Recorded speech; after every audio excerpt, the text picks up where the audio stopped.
सादर नमन। कविता पर लिखी मेरी कविता आप सबके समक्ष प्रस्तुत है।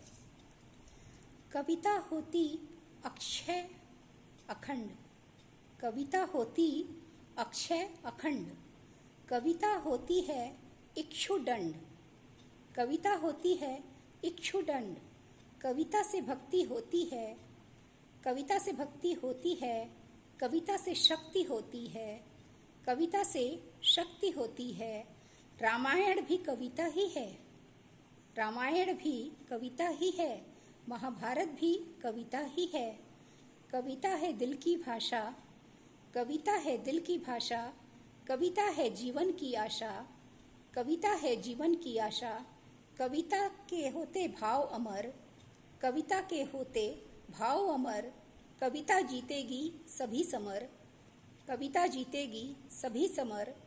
सूरदास तुलसी कवि हैं, सूरदास तुलसी कवि हैं, भक्ति काल के वो रवि हैं, भक्ति काल के वो रवि हैं।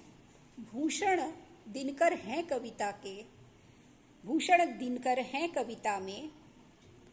कबीर रहीम है कविता में, कबीर रहीम है कविता में।